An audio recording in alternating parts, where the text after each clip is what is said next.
Untuk pengenalan, guru cemerlang ini merupakan tokoh pendidik yang menjadi teladan dalam profesi keguruan melalui kecemerlangan ilmu, sasiah dan amalan profesional. Jadi, temubual bersama seorang guru cemerlang ini akan dijalankanlah untuk meneliti latar belakang peribadi profesional beliau, aspirasi kerjaya yang mendorong kejayaannya serta pengalaman yang bermakna yang mampu menjadikan beliau ini sebagai sumber inspirasi kepada warga pendidik yang lain. Untuk latar belakang beliau, nama diberi ialah Syihabuddin bin Ismail. Beliau merupakan seorang guru di SMK Mengkebang. Beliau juga sudah berkahwin dan mempunyai 5 orang anak. Beliau juga berumur 50 tahun dan beliau juga telah dikurniakan sebanyak 2 orang cucu. Permulaan mengajar beliau ialah bermula di SK Banggu Gucil, Kuala Krai, Kelantan. Seterusnya, beliau juga mempunyai pendidikan tinggi iaitu melanjutkan pelajarannya di peringkat ijazah. Beliau juga belajar di UPM iaitu Universiti Putra Malaysia. Beliau juga mempunyai ijazah dalam bidang pendidikan jasmani dan selain itu, sekolah semasa atau seterusnya, beliau juga telah berkhidmat di SMK Mengkebang. Permulaan melatih pelajar beliau ialah pada tahun 2004 sehinggalah tahun sekarang. Untuk aspirasi kerjaya beliau dalam sukan bola balik ini ialah ia bermula sebagai pemain mewakili sekolah rendah, daerah dan negeri sekitar tahun 90-an. Beliau juga mempunyai kejurulatihan iaitu di peringkat kebangsaan yang mengikuti kursus kejurulatihan peringkat kebangsaan yang melayakkan beliau mendapat kelas pertama. Seterusnya mempunyai kejurulatihan peringkat antarabangsa. Beliau menyambung di peringkat antarabangsa pada tahun 2005 dan memiliki sijil kejurulatihan IHF iaitu International Handball Federation. Dan akhir sekali, anugerah terkini beliau mendapat dan juga turut dianugerahkan sebagai future coach untuk Asia Tenggara. Pada aspirasi kerjaya beliau juga mempunyai jawatan instruktor, iaitu beliau dilantik sebagai instruktor untuk kursus kejurulatihan bola baling peringkat kebangsaan pada tahun 2005. Beliau juga baru pulang saja dari Sabah setelah dilantik sebagai instruktor untuk menjalankan kursus di sana selama seminggu. Dan akhir sekali, beliau juga turut akan meneruskan latihan sebagai instruktor untuk sijil kejurulatihan bola baling kebangsaan tahap 2 pada bulan kali. Aspirasi kerjaya beliau juga turut mempunyai matlamat oleh beliau sebagai seorang jurulatih handal. Pertama, beliau bermatlamat bahawa ingin melahirkan atlet yang berwibawa, di mana melahirkan pemain atau atlet yang mempunyai sasiah yang tinggi dan menepati jiwa dan insan madani. Seterusnya, mampu melahirkan pelajar cemerlang dalam sukan, iaitu melahirkan pelajar yang berjiwa besar, bersemangat juang yang tinggi dan berjaya mewakili negeri dan negara di pentas antarabangsa. Dan akhir sekali, matlamat beliau ialah untuk mampu murid mengatasi cabaran, iaitu murid mampu menghadapi cabaran seperti sasiah belajar, masa dan kewangan dengan mengambil sudut yang positif, menguatkan diri, melatih dan mendidik atlet yang sempurna dan akhirnya akan muncul sebagai seorang juara. Ialah pengalaman signifikan.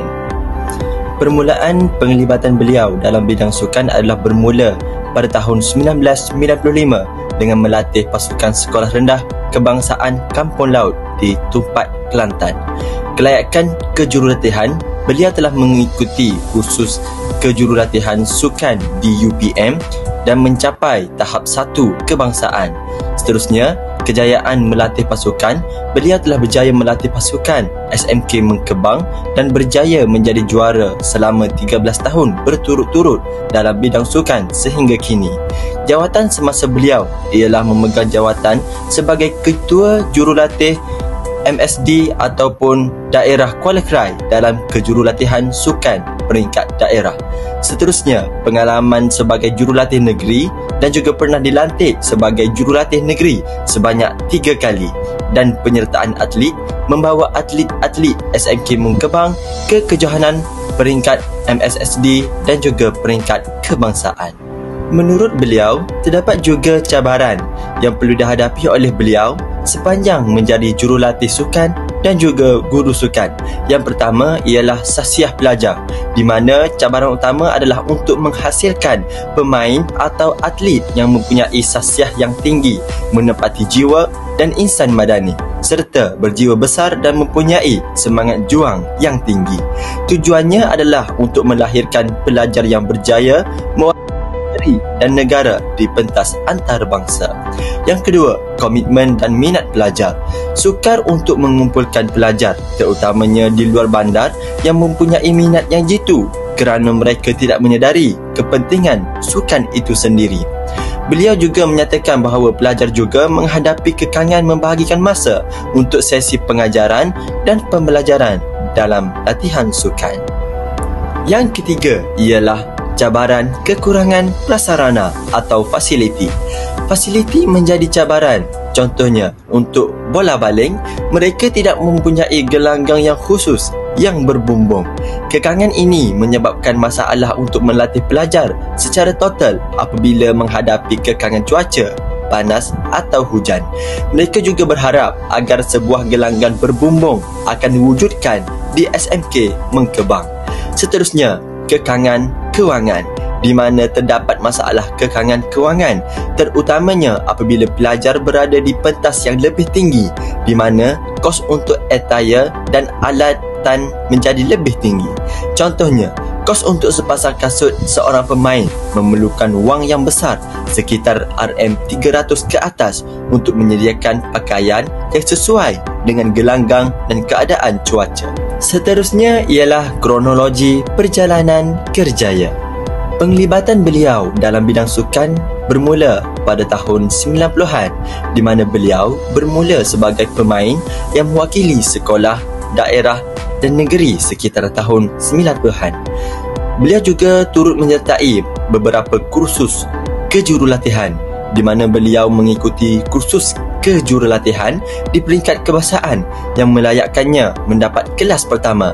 Seterusnya, beliau menyambung kursus di peringkat antarabangsa pada tahun 2005 dan beliau juga memiliki sijil kejurulatihan IHF, iaitu International Handball Federation. Untuk anugerah dan pengiktirafan, pada tahun lepas, beliau telah dinamakan sebagai Future Coach untuk Asia Tenggara dan merupakan anugerah Future Coach untuk Asia Tenggara dan jawatan dan tugasan semasa. Pada tahun 2005, beliau dilantik sebagai instruktor untuk kursus kejurulatihan bola baling di peringkat kebangsaan dan baru-baru ini beliau baru pulang dari Sabah setelah dilantik sebagai instruktor untuk menjalankan kursus di sana selama seminggu.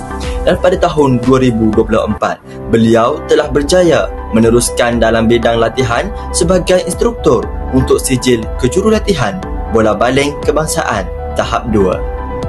Untuk kronologi kerjaya, bermula pada tahun 2008, di mana beliau telah menerima anugerah ikon sukan peringkat sekolah. Pada tahun 2011, beliau telah menerima anugerah guru cemerlang sukan-sukan peringkat PPD Kuala Krai. Pada tahun 2013, beliau menerima anugerah bakti setia sukan MSSD Kuala Krai dan pada tahun 2016, beliau telah menerima anugerah guru cemerlang sukan peringkat PPD Kuala Krai dan pada tahun 2019 menerima anugerah guru ikon peringkat negeri Kelantan, di mana Kuala Krai merupakan tuan rumah. Pada tahun 2020, beliau telah menerima anugerah ikon sukan peringkat kebangsaan sempena Hari Guru dan beliau merupakan penerima pertama anugerah ini yang julung-julung kali diadakan pada tahun tersebut. Pada tahun 2021, beliau telah menerima anugerah ikon sukan peringkat daerah yang ditaja oleh Bank Rakyat dan pada tahun 2023, beliau telah terpilih sekali lagi sebagai anugerah ikon sukan peringkat negeri Kelantan dan pada tahun 2024, beliau telah terpilih sekali lagi sebagai guru ikon sukan peringkat kebangsaan. Seterusnya, amalan profesional berpaksikan falsafah pendidikan kebangsaan dan falsafah pendidikan guru. Baiklah, yang pertama ialah pembangunan holistik selaras dengan falsafah pendidikan kebangsaan dan keseimbangan dari aspek jasmani, emosi, rohani dan intelek. Yang pertama, guru ini telah menganjurkan program seperti kem motivasi dan lawatan atlet yang secara langsung menyokong hasrat falsafah pendidikan kebangsaan untuk memperkembangkan potensi individu secara menyeluruh dan bersepadu. Melalui kem motivasi, aspek emosi dan rohani atlet disentuh melalui peningkatan keyakinan diri dan penerapan nilai etika. Lawatan pula memberi ruang kepada atlet untuk dalam pembangunan intelek melalui analisis prestasi dan juga strategi. Ini menunjukkan bahawa pembangunan atlet tidak hanya tertumpu kepada aspek jasmani tetapi merangkumi keseimbangan jasmani, emosi, rohani dan intelek seperti yang digariskan dalam falsafah pendidikan kebangsaan. Amalan ini juga selaras dengan falsafah pendidikan guru yang menekankan peranan guru dalam menjamin perkembangan individu. Guru ini bukan sekadar melatih fizikal atlet tetapi mendidik mereka menjadi insan yang seimbang dan berkepribadian mulia. Yang seterusnya, kerjasama dan jaringan. Guru ini turut mewujudkan program berkembar dan memanfaatkan jaringan sarana seperti penglibatan ibu bapa dan juga komuniti. Ini mencerminkan matlamat falsafah pendidikan kebangsaan untuk melahirkan warga negara yang mampu menyumbang kepada keharmonian masyarakat. Dalam konteks falsafah pendidikan guru, tindakan ini menunjukkan usaha guru untuk memelihara masyarakat yang bersatu padu melalui pendekatan progresif dan inovatif. Seterusnya, guru yang dikaji sentiasa berusaha menambah baik ilmu melalui penyertaan dalam bengkel dan seminar kejurulatihan serta menjalankan kajian tindakan bagi menilai dan menyesuaikan strategi pengejaran mengikut keperluan semasa. Amalan ini mencerminkan falsafah pendidikan kebangsaan sebagai suatu usaha yang berterusan untuk melahirkan pendidik yang berilmu pengetahuan dan berketerampilan tinggi. Dalam konteks falsafah pendidikan guru pula, tindakan tokoh ini menepati ciri guru yang berpandangan progresif dan saintifik, iaitu sentiasa mengemaskini ilmu dan amalan serta bersedia menjunjung aspirasi negara melalui pendekatan yang relevan dan responsif terhadap perubahan semasa. Baiklah, sekarang kita beralih pula kepada kesimpulan untuk menyimpulkan tentang pembentangan yang telah dilaksanakan sebentar tadi. Baiklah, secara ringkasnya, guru ini menampilkan dedikasi dan keikhlasan sejati seorang pendidik. Bermula daripada latar keluarga dan pendidikan yang kukuh, beliau membina kejaya berasaskan semangat falsafah pendidikan kebangsaan dan falsafah pendidikan guru, mendidik dengan ilmu, nilai dan kasih. Cabaran yang dihadapi menjadikannya lebih matang serta berjiwa besar hingga meraih pengiktirafan atas jasa dan sumbangannya. Kejayaan beliau membuktikan bahawa kejayaan seorang guru diukur melalui kesan abadi yang ditinggalkan dalam jiwa muridnya, bukan sekadar anugerah yang diterima.